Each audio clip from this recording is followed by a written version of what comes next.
Good morning. I want to start this speech off by asking a question. When did you receive your first cellular device or your first tablet, your first computer, television, whatever you decide to spend your time on using a screen? When did you first receive it? Mine was very early. I think before school. Yeah, before I started elementary school, I had favorite TV shows, games, had my first phone in elementary school. It started off very early. And do you remember your favorite TV show as a kid, your favorite childhood show? How much time do you think you spend or you watch that show as a kid? How much time do you think you were at that screen watching the show? Even now, we can talk about now. I know we all probably have phones now. How much time do we spend on our phones today? Probably a lot. And NYP.org says that 8 to 12-year-olds spend 4 hours and 44 minutes on average not doing schoolwork or homework, and 13 to 18-year-olds spend 7 hours and 22 minutes a day on the phone. Now, nearly half of all children 8 and under have their own tablet and device and spend an average about 2.5 hours a day on digital screens, according to Common Sense Media. That's a lot of time. And this is just scrolling, watching things, and these can come with negative effects. We have technology now, and it's great, but these can come with some negative effects if we do something too much. And some negative effects of increased screen time. The Mayo Clinic says that excessive screen time can be associated with obesity, irregular sleep, behavioral problems, and impaired academic performance, violence, and less time for play. Some other sources also say that more screen time can decrease your empathy for people. That was a big one that stood out to me. It just makes you less aware of reality.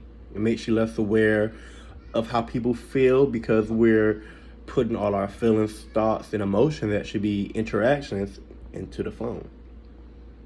So I'm going to be speaking on, should we have limited screen time? Should kids specifically have limited screen time? And I think they should. Just because, we just heard some negative effects about this. And then we can substitute some things for this, But just to get back on it, a good night's sleep is also key to brain development. Okay, so we know that when we sleep, our brain develops. When we grow, we can't sleep right if we're on our phones past bedtime hours. There's this thing called blue lights. People talk about our phone emitting lights and stuff, and it can disrupt your sleep. If you're looking at this blue light or this light before you go to sleep, it can suppress the secretion of your hormone, which is melatonin. It can suppress your melatonin secretion, which can disrupt your sleep patterns, according to EPA.org.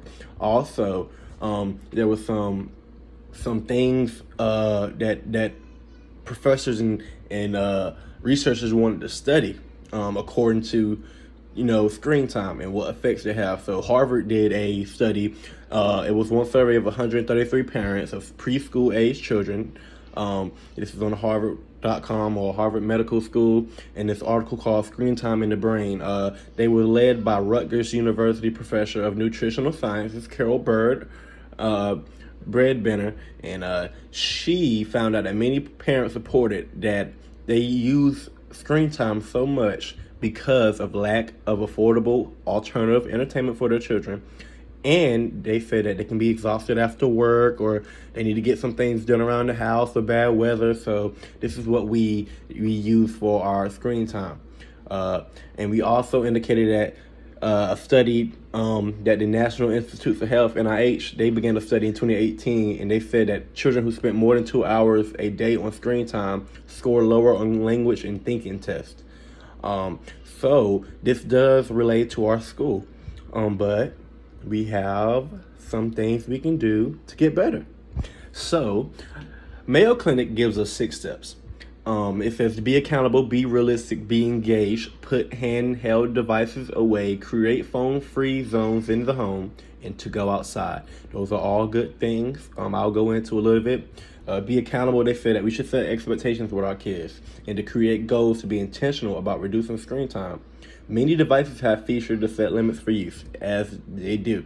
You can have parental guidance on your phone or your children's phone or whatever screen they're using, or you can watch it manually.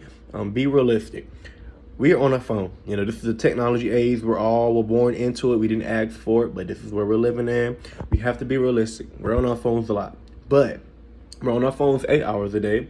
Why can't we cut it down to 6? Why can't we cut it down to 5 or 4? Or just take small steps to get to our goal.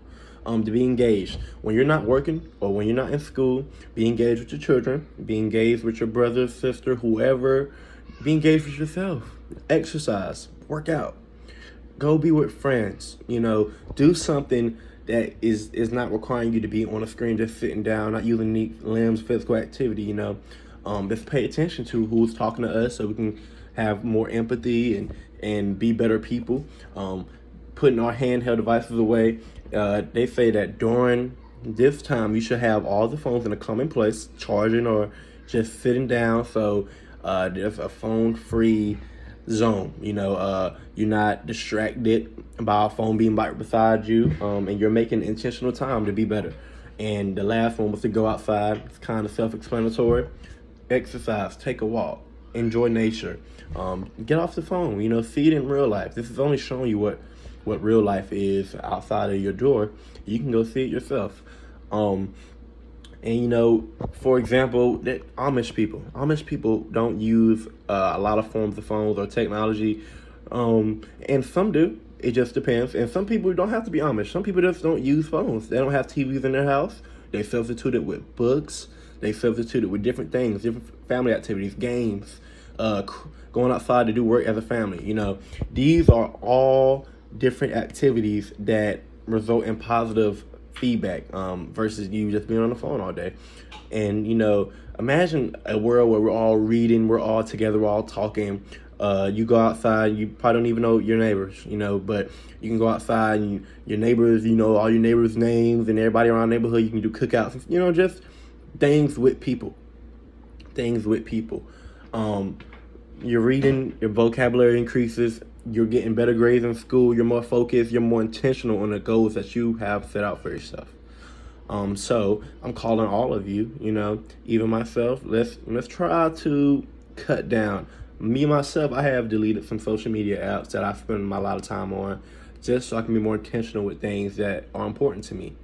So I call you to do the same thing. Whatever you feel like is taking your time on your phone, you might need to just, I'm gonna 2 weeks. I'm gonna just go just 2 hours on this thing instead of 6. Just be intentional. It doesn't do anything but benefit you, and I hope that you've learned something educational and informative to help you in your life. Have a great day.